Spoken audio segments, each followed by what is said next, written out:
Podcast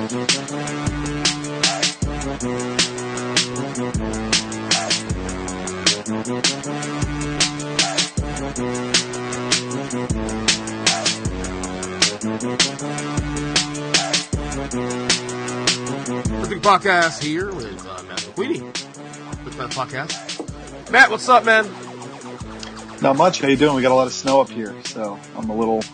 Meanwhile, snow day. Yeah, I'm burrowed away in the podcast studio, which is where I work when I work from home. Oh man, is that a good thing though that you're home at least to do your job and have to worry about going out, like however far you can go to work, whatever? Is that cool? Yeah. Well, for me, the problem is I live at the highest point of the state, and I work below sea level in Newark. It's about an hour away, and today there's less than an inch in Newark, even though we're only an hour away, and by me there's up to 7 inches with ice. So I always feel bad because I have to call in and say, guys, I got to work from home today, and then you look at the roll call and every other worker is there.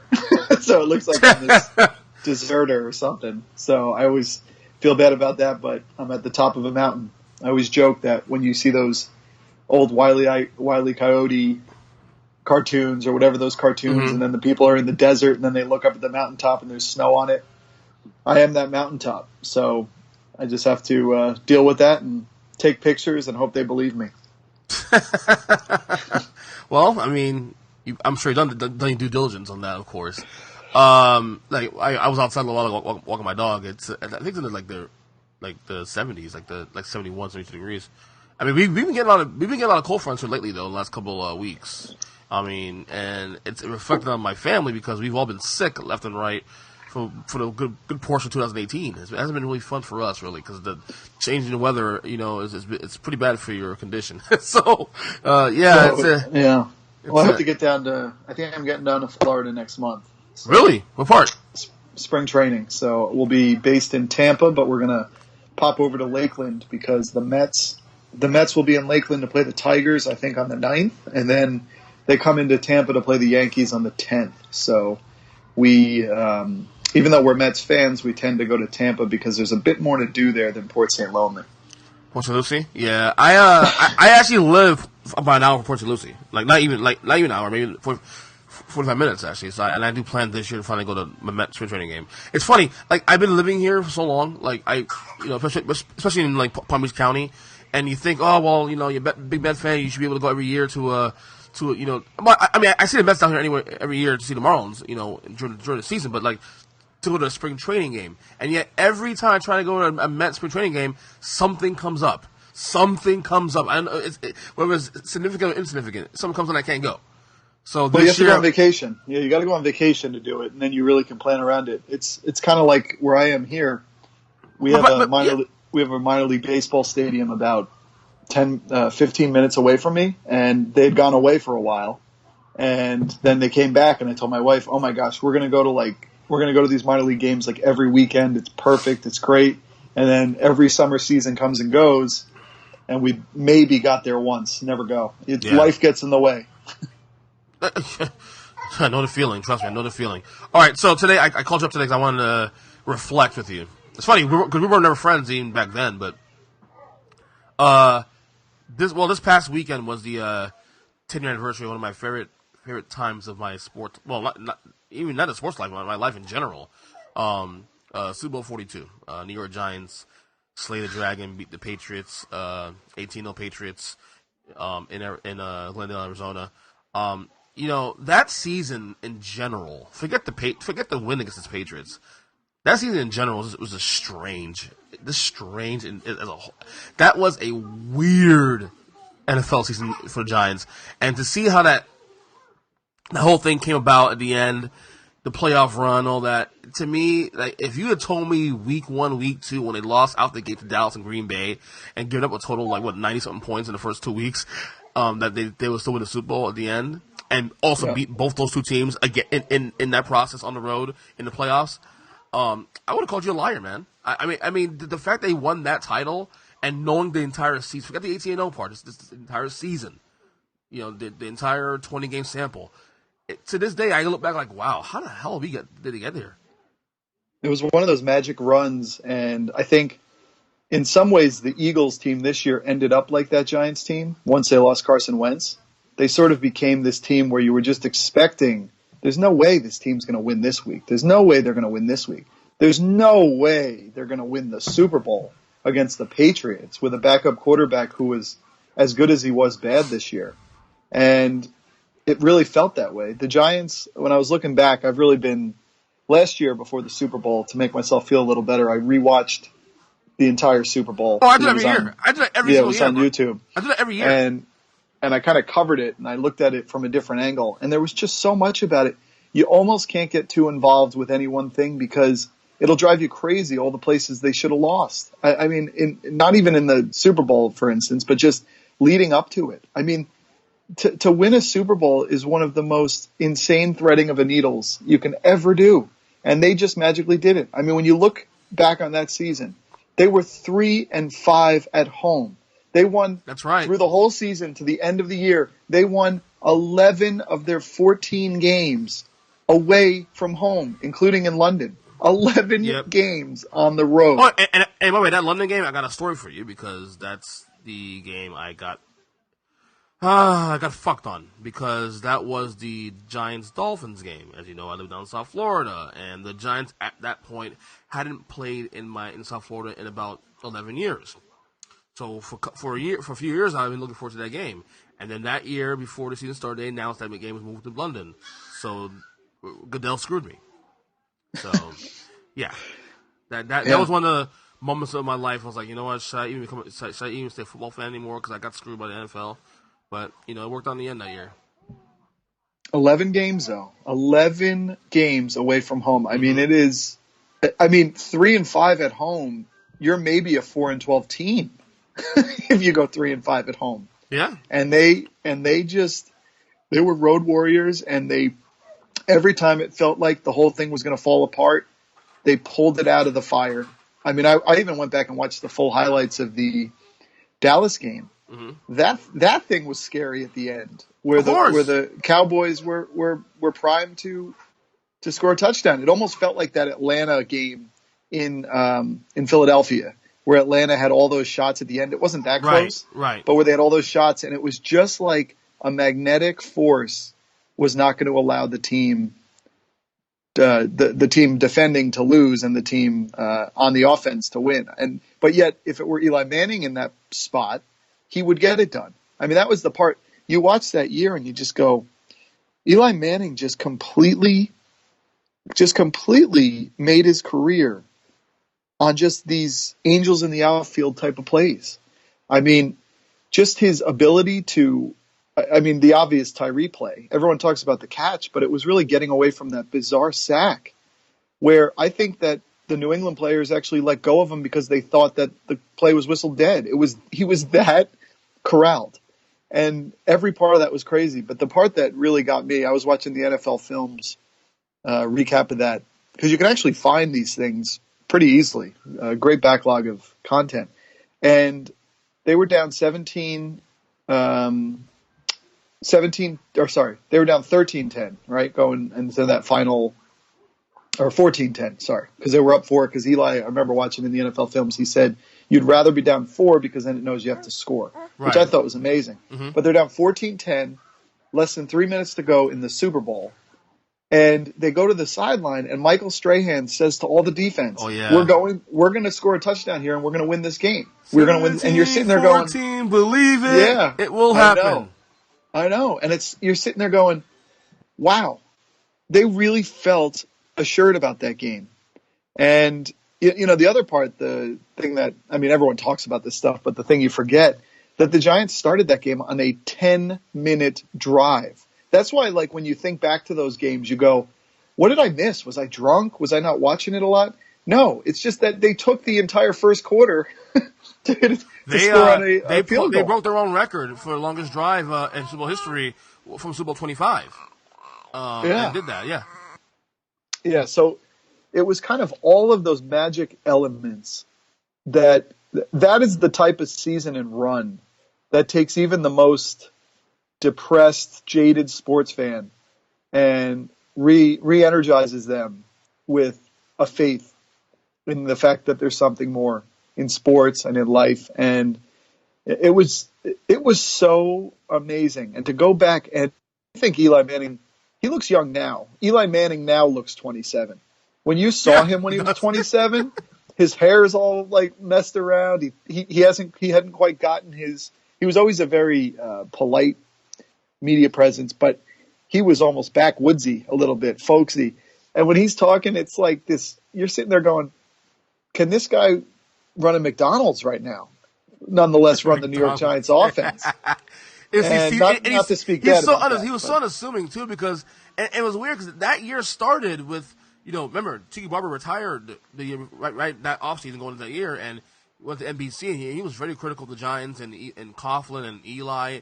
And remember that training camp, Eli Manning came out of this like a matter of fact and started talking about like people with heart and this and that, and kind of like coming back at Tiki Barber and for his comments, and I was like, whoa, this is weird. Okay, Eli's talking up. Oh, okay, this is strange. Okay, cool. And like I said, but that whole year from the time of camp started all the way through the Super Bowl run, I mean, it was a strange year. You started 0-2, okay?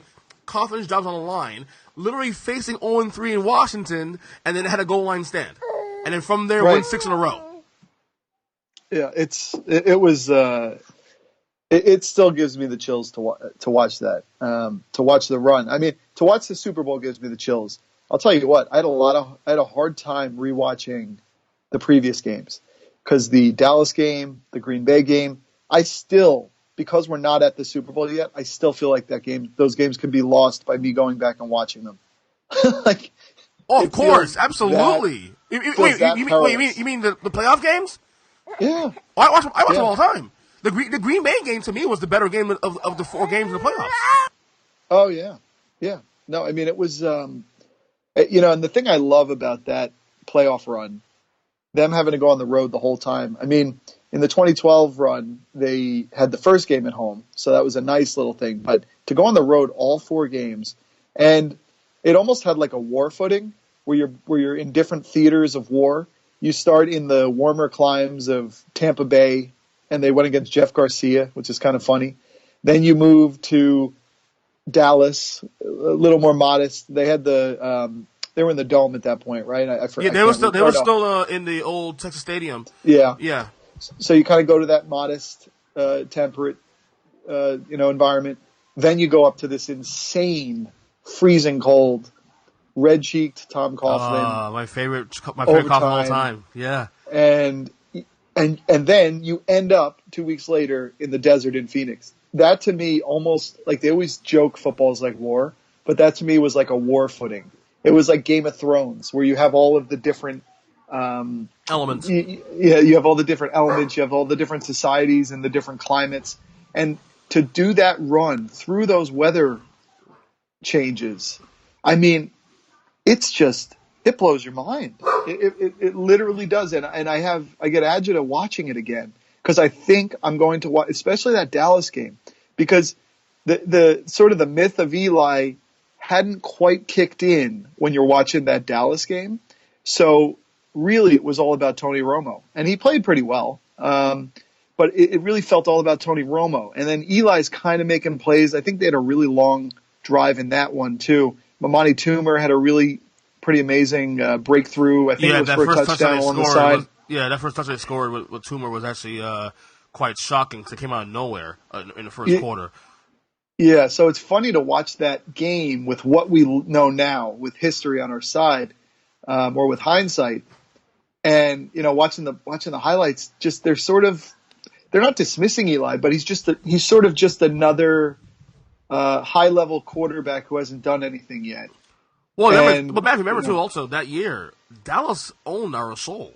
That year, T.O. owned the Giants that year. That year, remember, week 1, we lost 45-35 to the Cowboys opening night on Sunday Night Football. Yep. And then, as I said a little while ago, we lost the first 2 games, won 6 in a row. That streak was snapped by the Cowboys at Giant Stadium in the dominant performance. That Cowboys team was really good, too. That was a 13-3 Cowboys team. Romo had a great year. We were talking about Dallas New England Super Bowl at that point.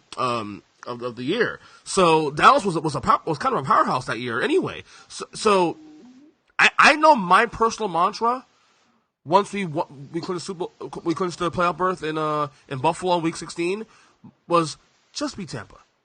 If you beat Tampa, in the wild card weekend, the year is a success because we're not beating Dallas. Dallas owned us that year, and the fact that we beat Dallas was actually the tougher game of the four, I think.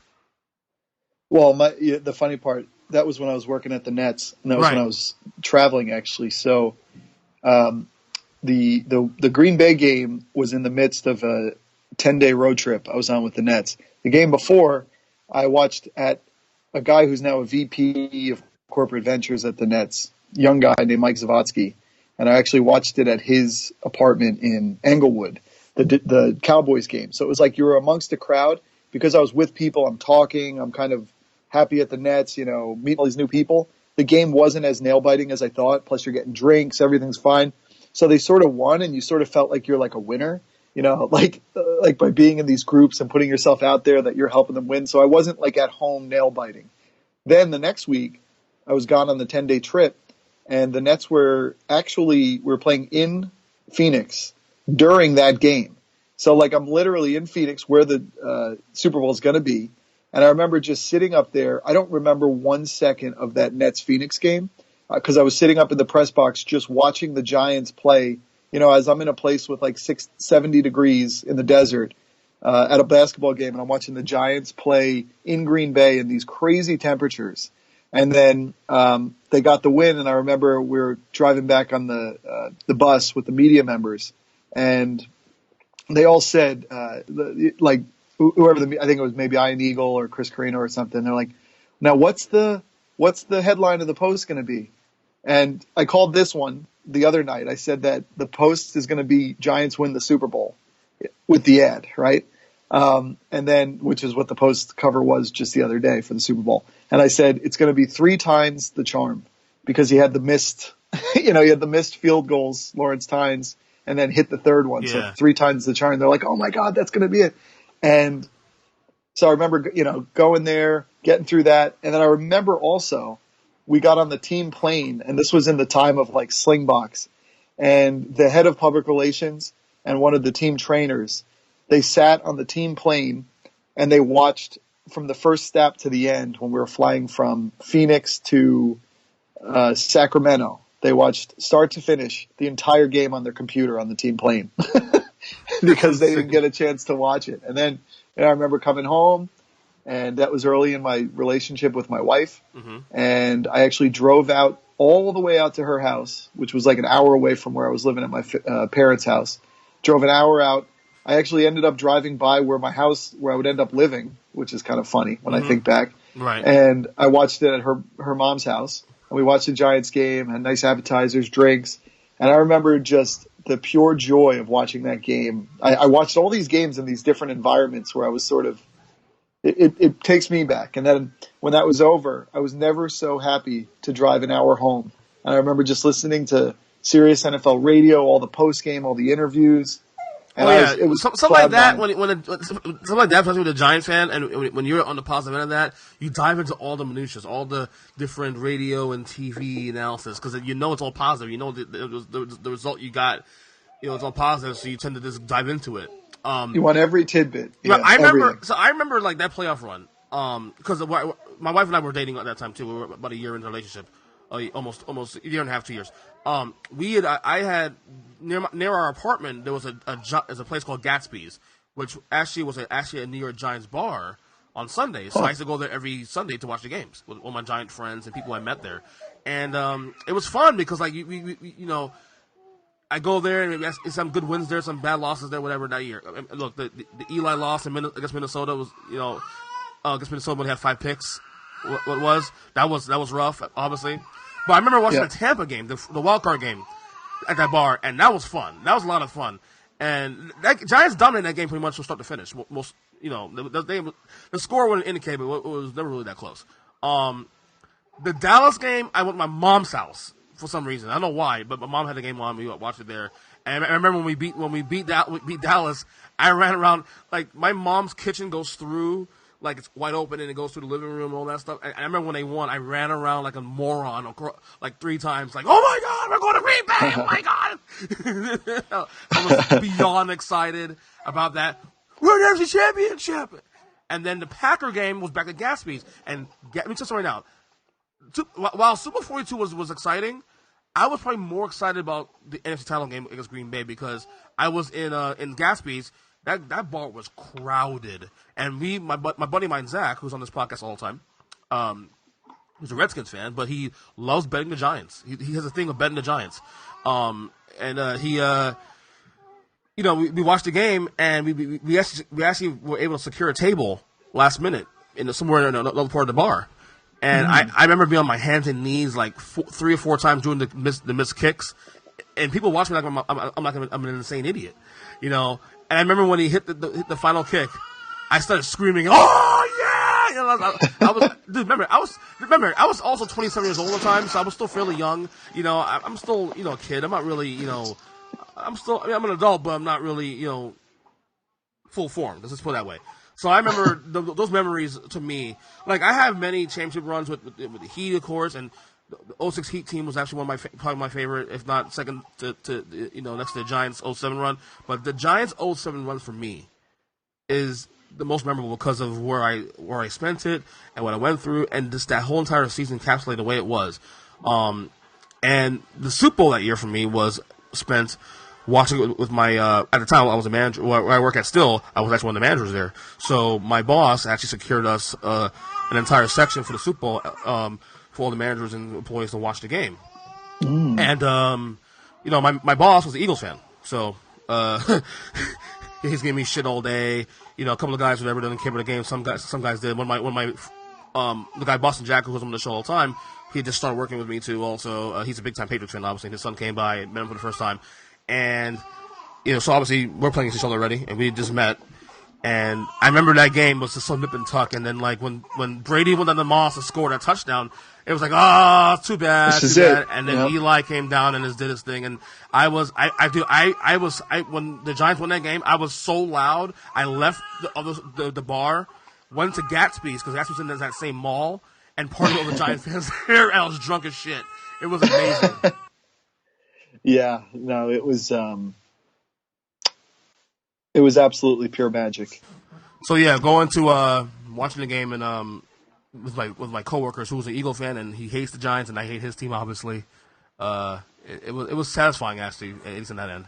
That whole run, the whole year, like that team was a band of misfits. Like how they beat the Packers was beyond me, because people say, "Oh, that defense is great." They weren't that great. The Giants' defense wasn't that great. Their front four was great. the back end of the defense was horrible that year.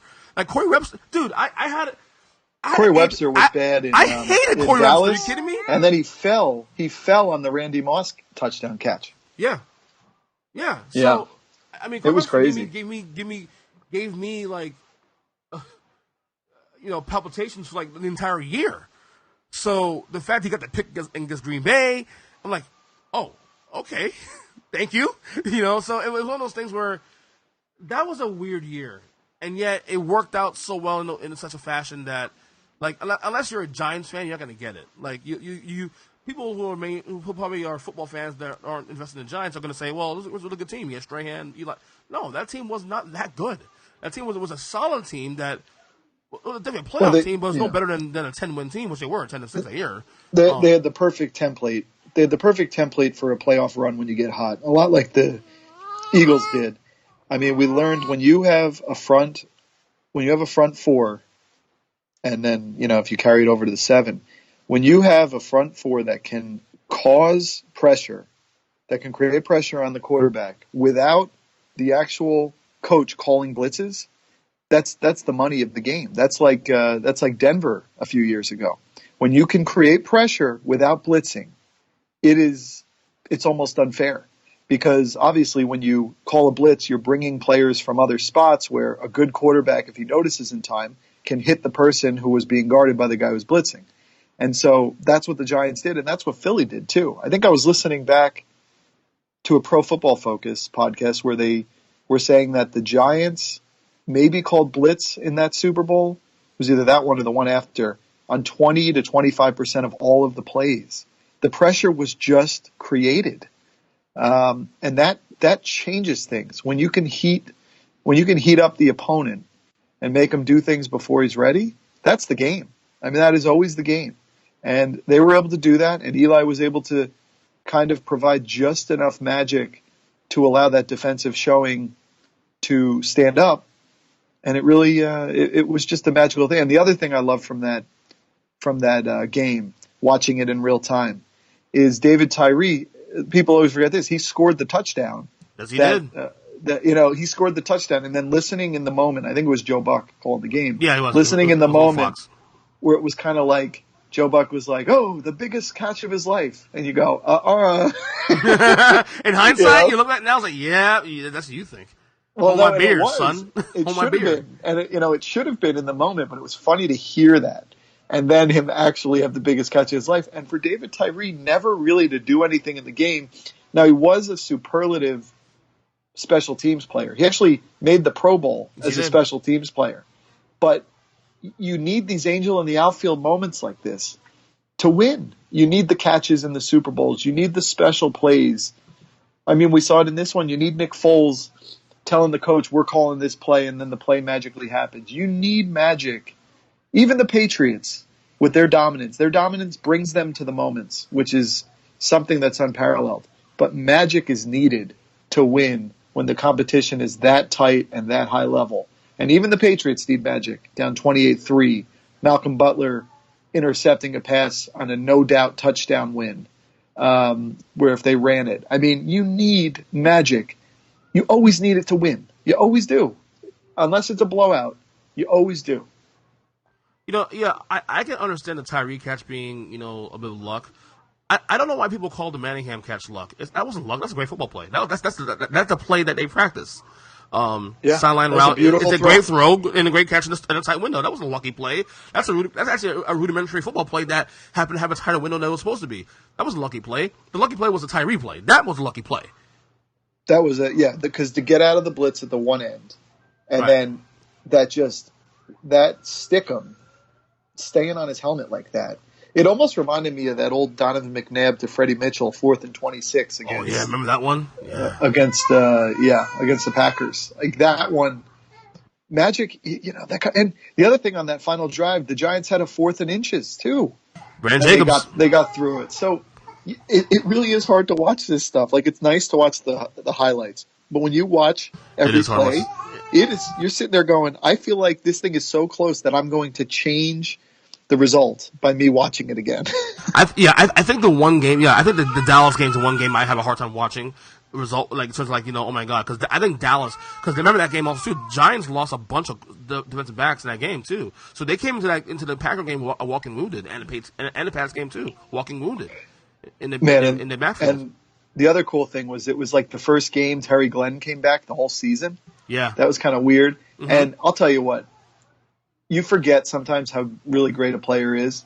Seeing an unencumbered, early in his career, Tony Romo, he was so good. Yes, he was. He really was so good. Was. Oh, my God. People going crazy in his hands when I told him that of all the quarterbacks in the last 10 years that scared me, Tony Romo's been the one guy that's always scared me because we play him twice a year. I see Romo's best games. Romo's best games has been against the Giants. And, I mean, like I said, he made his debut against the Giants, too. That's true. That's very true. So I've seen Romo scorch my team a few times. Now, we got to best him in a couple moments, yeah. But even in those games, he was really good, too. It's his teams that sucked. No, he was an absolute great one. I mean, I really fear Tom Brady, even though the Giants were able to get to him. Oh, I mean, Tom Brady's the greatest of all time. I mean, Tom Brady. I mean, the Eagle fans even confessed this week that Tom Brady had them shitting their pants on Sunday because, as bad as the Pats defense looked, for Tom Brady to have that team in that spot and a chance to tie that game late, I mean, that says about. I think Tom Brady. And no one's obviously because the Eagles won the Super Bowl. No one's talking about this really in the Pats. All the Pats, issues within the locker room now being the highlights.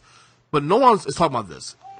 In my opinion, to me anyway, Tom Brady's legend actually grew after Sunday because the fact he had that team in that game and the greater game he played, granted he had some throws he missed here and there, but for the most part, the fact that Tom Brady had that team in that game with, late, to me, this showed you how at 40 years old, and he can still do that. To me, his 500 yards. Yes. 500 yards passing. This is not the Big 12.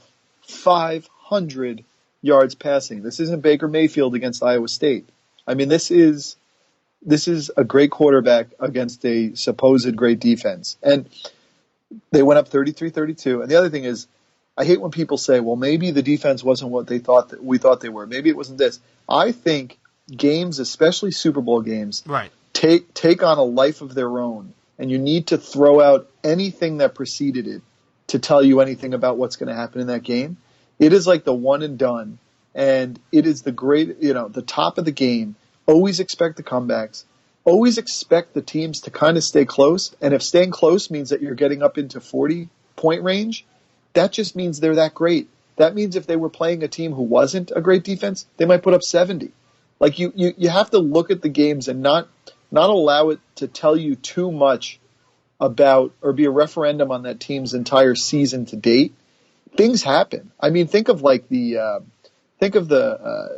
Super Bowl between like the Steelers and the Cardinals. These games they take on a life of their own, and it almost doesn't matter what happened before. It's the moment now, and you have to win for the ultimate glory. And Tom did that. He did what he had to do. He probably could have been the MVP, but you can't have the losing quarterback go down to Disney World. Well, if Foles if Foles didn't play as great as he did, I think Brady could have got the MVP. Honestly, he really could have. I think that was just one of those.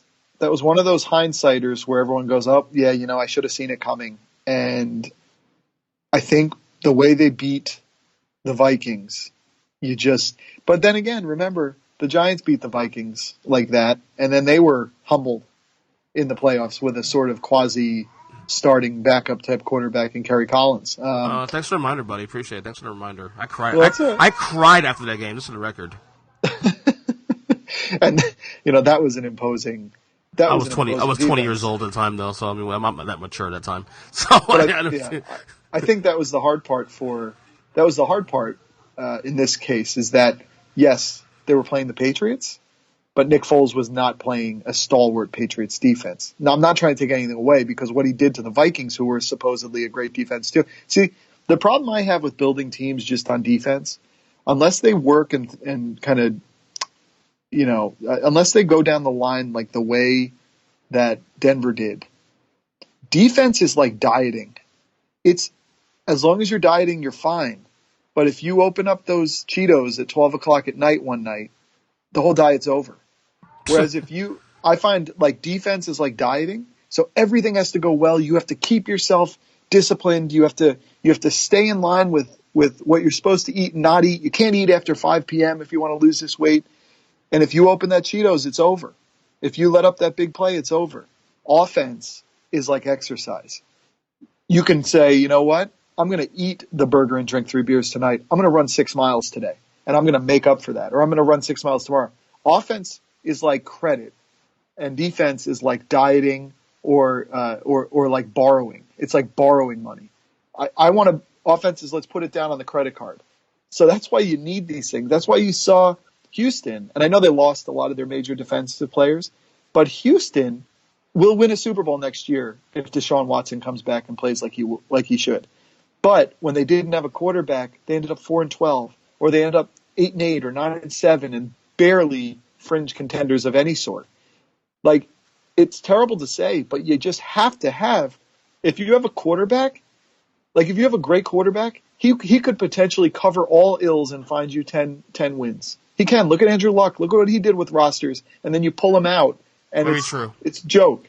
So that's kind of where I feel with those things. So I'm not going to take away from Nick Foles because he had to go against a scheme that could play him well, and he broke through it and did really – he really acquitted himself in a way that I almost can't imagine. And even though it was the Eagles, I love seeing the magic happen. I love that Eagles fans went into that game with no shot potentially, and they came out with a championship.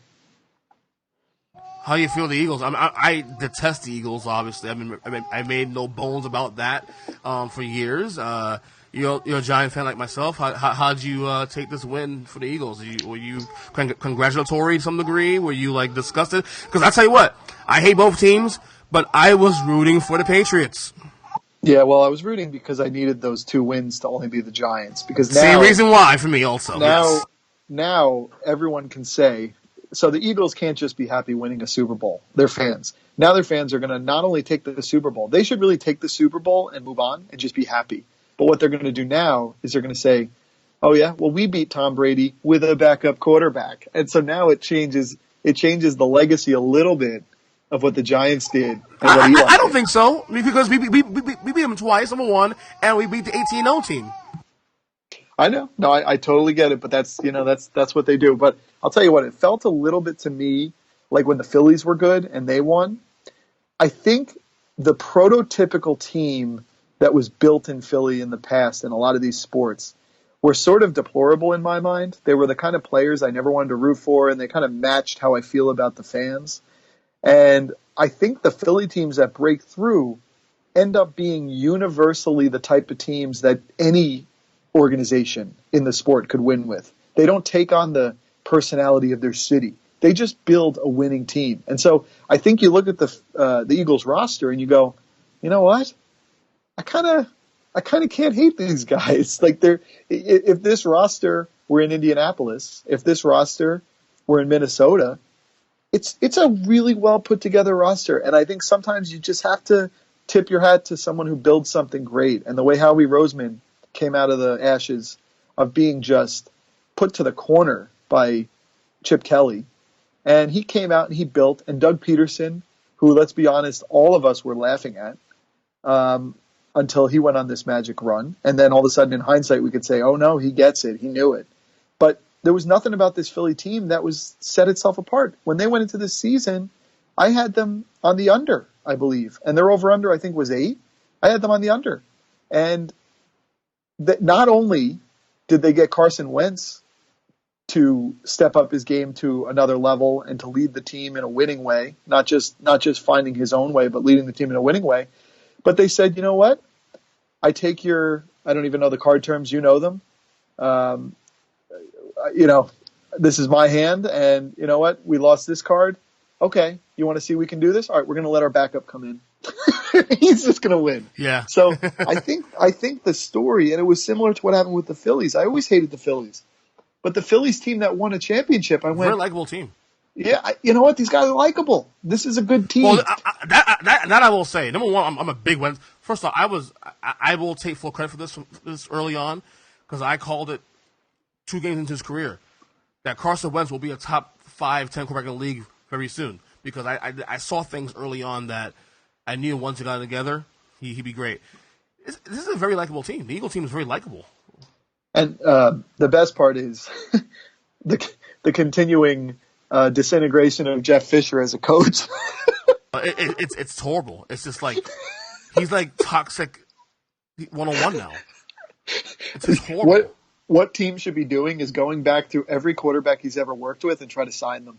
I agree. I mean, what if Vince Young was going to be good? Oh, well, wait. We all have limits. Vince Young, and don't get me wrong, Fisher hurt Vince Young's career, but Vince Young also hurt Vince Young too. Yeah, he got a little too big for his britches, but no pun intended there, of course.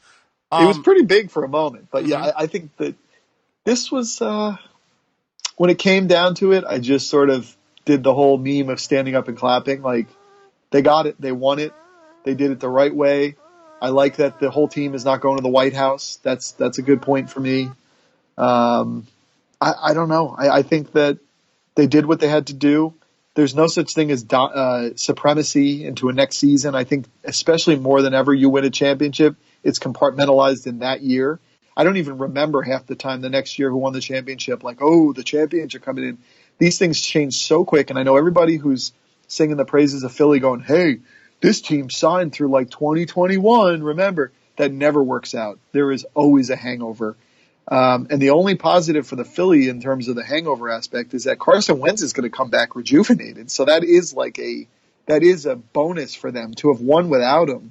and that now he'll come back and kind of potentially Right. re-energize a moribund team that maybe they all have the hangovers. I mean, it happens often. But I will say this though, and I said this on social media, I think the morning after the game, that this team right now, Eagle team, kind of reminds me of it's kind of Seattle-ish right now in where they're at, because they won a Super Bowl. Okay. Their rookie quarterback. The quarterback is only in the second year. Okay, so don't have to pay him yet. So they have money to spend to spend around him. So I can see this Eagles team hanging around for a while. I look at the NFC. The NFC East. I know Dallas in transition. Dallas has some question marks. So some questions definitely with Des Bryant and others. Obviously the Giants have their own issues. The Redskins are in transition again. So the NFC East, I think, is almost guaranteed to go to Philadelphia's way next year. The NFC is a hold. I mean, who are you looking at the NFC next year? I mean, obviously Green Bay, Rodgers is back next year, but they're in transition. You look at the Rams. The NFC South had 10 or 11 wins. Yeah, so I mean, you got the Falcons. Who knows if the Falcons are going to have to get another offensive coordinator? Sorry, Sark. But I will say this though, I have no problem putting the Eagles as the favorite to win the conference again. Honestly. Yeah, I think so. Yeah, but you know what? How about the fact that what if LA can? I trust Sean McVay to to not allow them to step back. Fluke, I think that team was that a fluke. I mean, I don't know. It's always possible. It was probably the best thing for their long-term health that they lost that first game. I think so. I think they're going to be really. If we can say Philly's going to be really good, I think we can say that they're going to be right there with them. When you think of the fact that their defense is what it is. I mean, they got the best defensive player in the league, the best offensive player in the league, and we're not even talking about the quarterback. They got the coach. They have weapons. I think now that they have set the stage for what they are, people are definitely going to want to go play there. Everyone wants to play in LA, but you want to make sure it's not a joke and you got a good setup. It's true. I think they're going to be. I think they're going to be in really good shape. They're going to have a lot of tape to watch from that Atlanta game, and they're going to see the speed of the game. And there's nothing that tells me that they would have a hangover. I think they're going to be really, really good. Yes. I think Arizona's not going to be. I think Arizona's fallen off. Yeah, Seattle is in the crossroads. And then San Francisco is the next team now on the list that could shock some people. Oh, yeah. I mean, no, they're going to be really good. A lot of cap room. Yep. I think from the AFC angle, I really could see. I really believe Houston. I believe that they get their guys back. If we can get Deshaun Watson back, that team, he showed he's completely special. I mean, he's completely special. He can carry a team, and I think they're going to be deep in things. The Colts, man. Oh my God, the Colts. That was something else. I started to worry. So the Giants got this new defensive coordinator named James Betcher. So he was Bruce Arians' guy, and he followed up as the defensive coordinator in Arizona after Todd Bowles left to coach the Jets. And he is he's one of these names that's just out there. He's the next young hot guy. And I saw Pat Shurmur say, we love to have him. We might only have him for a year because he'll be in everyone's head coaching conversation. He's 39 years old. He's from Indiana. He built his way up. I got Colts fans who are telling me, hey, we got to now go and get Arians out of retirement. We got to bring him home. And that's not going to be possible. I don't think he's coming back out. He's done. But I worry, like, if the Colts were forward thinking enough, you got this guy, 39 years old, who's going to be everybody's hot head coach next year. Could you go and ask the Giants for permission, even though he hasn't even started coaching yet? That to me is interesting because the guy goes home. He's young. He can grow with things. He's defensive oriented. That's the name I keep thinking of. No one's talking it because I don't know if you can get out of a contract you just signed. But that interests me. Yeah, that would be interesting. That would be very interesting how it would play out, especially with the McDaniels thing that happened yesterday. Speaking of which, I want to set aside these next couple minutes before we go to talk about the Patriots and their future. Because obviously, look, this is, to me, the greatest dynasty in NFL history, not just because of the Super Bowls, because the devil's in the details. They're always in the mix every year, no matter what. But even before the game, and especially after the game on Sunday, it really feels like we are. I mean, I think we all know we're closer to the end of this dynasty, obviously, but it really feels like that the end is a lot closer than I think we all realize. When you consider also not just how they lost, you got to consider Tom Brady's 41 years old. You got to consider that, now McDaniels is back, so they only lost half their guys. Patricia's gone. But McDaniels being back only builds speculation about Bill Belichick's future in the short term. And then their defense was horrible this year. And then all the infighting this year, things are coming out.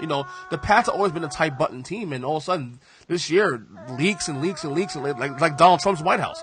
All of a sudden, this Pats team looks a bit disorganized now, and I think we're maybe one more year before we look at the Pats and saying they're no longer the odds-on favorites anymore to win Super Bowls. What do you think?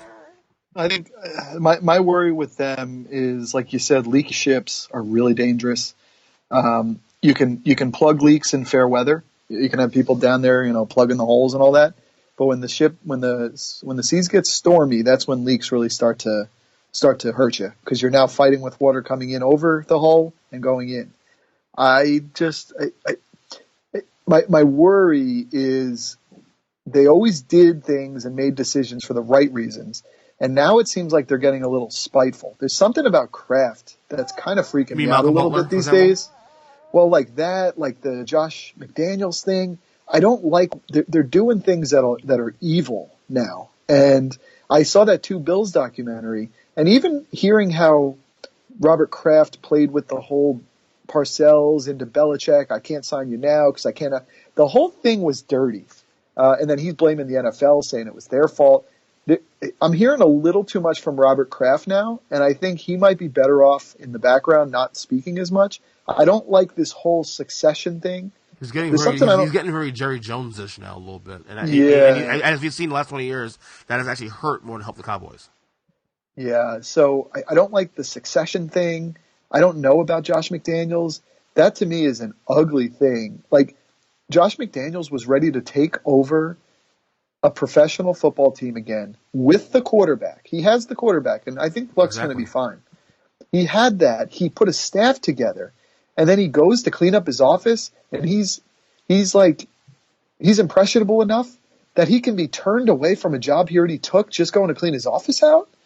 That scares me. I don't like successions. I don't like when they have this whole thing where it's like, well, nope, we got our head coach in waiting, because I think that makes things feel like not dynamic enough. I want to always have my options open. It was like the Knicks for all those years in the late 90s and 2000s. Every new coach they hired, Larry Brown, bringing in all these people, every single one was like, hey, this is Herb Williams' team. This is his team. He's the next coach. I hate when people say he's the next coach, because he's never the next coach. If he's the next coach, make him the coach now. Everyone always thinks tomorrow I'm going to like the thing more than I like it today. Today is how you feel about the thing. Make your decision today.